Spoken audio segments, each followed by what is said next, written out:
Halo Sobat SK, berjumpa lagi dengan Kakak Kaldi. Pada video pembahasan kali ini, Kakak mau sedikit mengulas materi untuk persiapan SIMA UI yang berkenaan dengan konsep larutan penyangga. So, check this out. Oke, nah ini soal yang Kakak punya. Jadi di soal ini kita diberikan data ada 30 ml larutan HOCl dengan konsentrasi 0,1 molar. Jadi data yang pertama, di situ ada volume larutan HOCl atau asam hipoklorit. Di situ volumenya 30 ml dengan molaritas untuk HOCl-nya itu sebesar 0,1 m, 0,1 molar. Nah, selanjutnya di situ juga ada natrium hidroksida NaOH. Diketahui juga volume dan konsentrasinya. Nah, volume NaOH-nya itu sebesar 20 ml dengan konsentrasi yang sama, berarti molaritasnya 0,1 molar.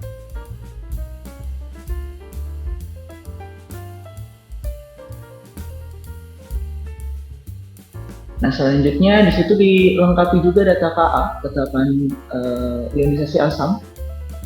Nilainya 4 kali 10 pangkat minus 8, itu Ka dari asam hipokloritnya tadi.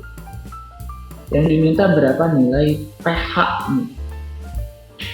Oke, nah jadi teman-teman, untuk kalian untuk menjawab soal-soal yang berhubungan dengan konsep asam basa seperti ini, biasakan di awal selalu kalian identifikasi dulu. Yang kita punya itu ialah larutan apa? Asamkah, basakah, atau garam bahkan. Dan kalian juga harus tahu nanti sifatnya gimana. Ion yang kita punya apakah masuk ke kategori sifat ion yang kuat atau ion yang lemah. Itu nanti untuk memudahkan kita akan pakai konsep apa. Karena kan nanti untuk materi asam basa sendiri kadang-kadang akan dikaitkan dengan konsep larutan penyangga atau buffer dan juga bisa juga dikaitkan dengan konsep hidrolisis. Nah, untuk yang pertama tadi, kita punya HOCl, dari rumusnya saja sudah terlihat bahwa dia punya ion H+, berarti dia masuk kategori asam. Nah, untuk sifat ionnya, ini ionnya ion lemah. Kenapa demikian? Karena kalau teman-teman coba lihat dari data pelengkapnya, di situ ada data Ka-nya. Jadi buat teman-teman yang tidak hafal jenis ion apa aja yang kita punya di bagian kuat atau lemah, cara paling sederhananya ialah lihat dari data Ka atau Kb yang diberikan di soal. Itu akan menjadi penciri bahwa dia sifatnya kuat atau lemah. Dimana yang punya nilai Ka dan Kb itu sifatnya lemah. Nah, sedangkan untuk NaOH, kalau kita pelajari dari rumusnya, di situ ada ion OH. Ion OH itu penanda untuk senyawa basa. Dan lagi-lagi kalau kita coba cek dari datanya, dia tidak memiliki data Kb. Berarti dia basanya basa kuat. Nah, itu identifikasi awal yang teman-teman harus lakukan. Nah, setelah teman-teman identifikasi, berikutnya teman-teman harus mencari nilai molnya. Karena di sini campurannya masih asam dan basa, berarti kita harus coba cek dulu dari proses reaksi MRS-nya, mula-mula reaksi setimbangnya, atau mula-mula reaksi sisanya, itu kira-kira nanti seperti apa kejadiannya. Apakah lemahnya bersisa, ataukah dua-duanya habis? Karena nanti akan beda perlakuannya. Nah, kita cek dulu untuk data molnya.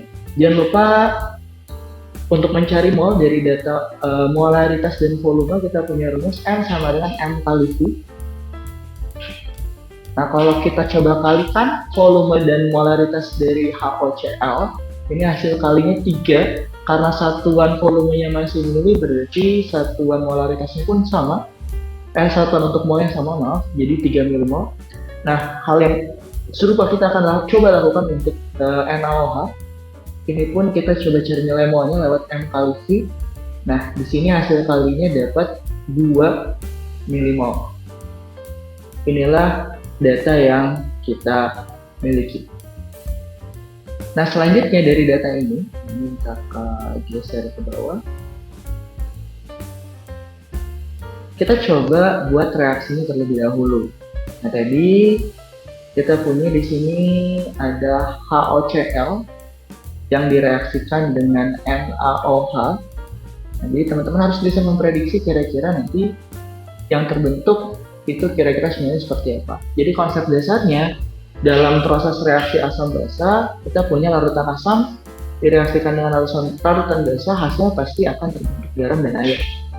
Nah, di sini kakak tulis dulu airnya atau H2O-nya. Nah, untuk rumus garamnya itu sendiri seperti apa? Kita juga harus mencocokkan sama data ion yang kita punya di soalnya.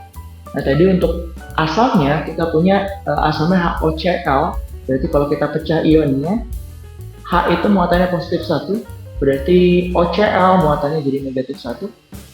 Berikutnya dengan konsep yang sama, OH itu muatannya negatif, berarti Na-nya muatannya positif. Nah, dari sini teman-teman tinggal lakukan konsep kali silang untuk membentuk rumus senyawa. Berarti kalau kita coba silangkan nanti, si Na positif ini kita akan gabungkan sama OCl negatif. Karena muatannya sama-sama satu, yang satu positif satu, yang satu negatif satu, berarti langsung kita gabungkan saja sehingga membentuk senyawa NaOCl atau natrium hipoklorit.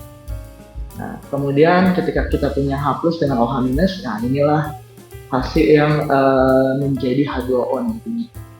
Nah, jangan lupa kita pun harus setarakan reaksinya sebelum kita gunakan reaksi tersebut. Kalau kita coba cek, di sini kita punya satu buah ion OCl, di sebelah kanan ion OCl-nya juga satu, sudah setara. Kemudian ion Na-nya juga sama, Na di kiri satu, Na di kanan satu. Selanjutnya kita punya satu buah H+, satu buah OH-. Nah, jadi nanti H+, OH- dan H2O jumlahnya pasti sama. Sehingga kalau ada satu H+, satu OH-, yang terbentuk juga akan ada satu H2O. Itu cara mudahnya untuk mengetahui persamaan reaksi dari asam dan basa. Nah, setelah kita setarakan reaksinya, tinggal kita buat konsep reaksi MRS-nya, mula-mula reaksi sisa. Nah, selanjutnya teman-teman tinggal masukkan data mol yang tadi sudah kita hitung di awal. Tadi untuk asam lemahnya, HOCl-nya, kita punya molnya 3 milimol, sedangkan untuk NaOH molnya 2. Nah, dari reaksi MRS ini kita harus tentukan terlebih dahulu siapa yang habis. Di sini kuncinya sebenarnya jangan sampai kita dapat hasil negatif di akhir. Jadi teman-teman tentukan terlebih dahulu saja kira-kira yang mau dianggap habis itu yang mana. Seandainya nanti ketika kita sudah bandingkan dan kita mendapatkan hasil yang negatif, berarti kita salah menentukan siapa yang habis. Nah, tinggal teman-teman balik aja, yang habisnya berarti lawan. Nah, dalam hal ini kalau kita lihat secara kasat mata, kemungkinan besar kan yang habis NaOH karena datanya yang lebih kecil. Cuman tetap kita harus cross check terlebih dahulu. Ingat tadi kita bandingkan data koefisien supaya dapat nilai molnya dan jangan sampai dapat hasil negatif. Kalau teman-teman coba cek dari datanya, jadi untuk NaOH koefisiennya 1, kita anggap tadi bereaksi sebanyak 2 milimol karena itu yang akan kita anggap habis. Nah, di sini HOCl kebetulan koefisiennya juga 1, berarti dia bereaksi juga sebanyak 2 milimol. Berikutnya untuk NaOCl-nya koefisiennya juga 1, otomatis akan terbentuk 2 milimol, begitu juga untuk airnya. Di sini akan terbentuk 2 milimol. Nah, kalau kita coba reaksikan, berarti saat keadaan sisanya kita punya 1 milimol untuk HOCl, NaOH-nya tadi kita sudah anggap habis. Selanjutnya garamnya ada 2 milimol, NaOCl, dan airnya juga 2 milimol. Nah, dari sini teman-teman tinggal simpulkan, karena di sini lemahnya bersisa, berarti ini akan masuk ke konsep buffer atau larutan penyangga. Nah, sedangkan kalau seandainya nanti teman-teman dapati dari hasil reaksinya dua-duanya habis, itu nanti akan kita pakai konsep hidrolisis. Nah, di sini untuk si larutan penyangganya atau buffernya itu jenisnya buffer asam. Alasan utamanya karena asam lemahnya bersisa. Jadi untuk sifat buffer itu kita lihatnya dari siapa yang lemah. Nah, yang lemahnya asam berarti nanti masuk ke buffer asam, begitu juga sebaliknya. Nah, setelah kita buat kesimpulannya, di sini teman-teman tinggal masuk ke rumusan buffer asamnya. Kita punya rumus nanti ion H+ sama dengan Ka dikali mol asam lemah setelah bereaksi dibagi mol garam kali valensi. Nah, hati-hati dengan valensi di sini. Jadi valensi kita perolehnya dari ion lemah yang ada di rumus garamnya. Kalau kita coba balik lagi ke rumus garam yang terbentuk, tadi kan ada NaOCl. Nah, di rumus NaOCl ini kita sudah simpulkan bahwa yang lemahnya itu kan ion asam atau ion OCl-nya. Di mana di rumus itu ada satu buah ion OCl di rumus garamnya, berarti nanti valensinya sama dengan 1. Nah, setelah kita punya semua datanya, sekarang tinggal kita masukkan saja ke rumusnya. Tadi diketahui Ka-nya 4 dikali 10 pangkat negatif 8. Berikutnya untuk data mol asam lemah dari hasil reaksi itu 1. Mol garam yang terbentuk 2, valensinya 1. Nah, sisanya tinggal kalian lakukan sistem eliminasi. Di sini 4 sama 2-nya bisa kita coret, dapat hasilnya 2 di atas. Berarti konsentrasi H+ yang kita dapatkan itu sebesar 2 dikali 10 pangkat negatif 8.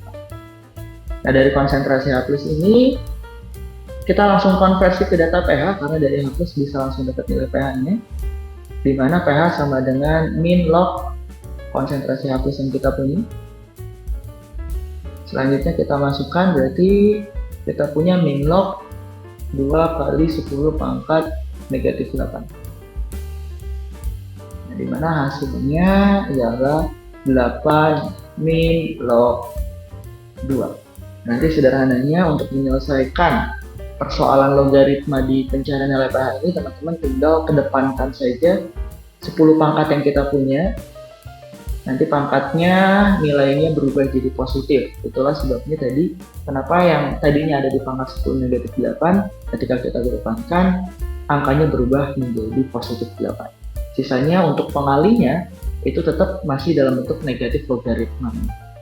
Nah, kalau kita cocokkan ke opsi jawabannya, ini ada di opsi jawabannya A, 8 min log 2. Oke, itu soal pembahasan pada video kali ini. Semoga sedikit banyak teman-teman bisa merefresh lagi materi-materi yang berkenaan dengan konsep larutan penyangga. Nah, selanjutnya nanti buat teman-teman yang mau request next kita mau bahas video tentang apa, teman-teman tinggalin aja request teman-teman di kolom komentar. Nanti insya Allah kakak beserta tim SD yang lain akan coba membuat video pembahasan. Itu aja untuk video pembahasan kali ini. Terima kasih buat kalian yang sudah mantengin dari awal. Kakak pamit. Dadah. Hai, jika kamu merasa video ini bermanfaat, jangan lupa subscribe, like, dan nyalakan lonceng notifikasi untuk update soal, materi, dan cerita pendidikan lainnya. Cek description box di bawah ini untuk informasi update seputar Bimbel SG. Sampai bertemu di video selanjutnya, Sobat!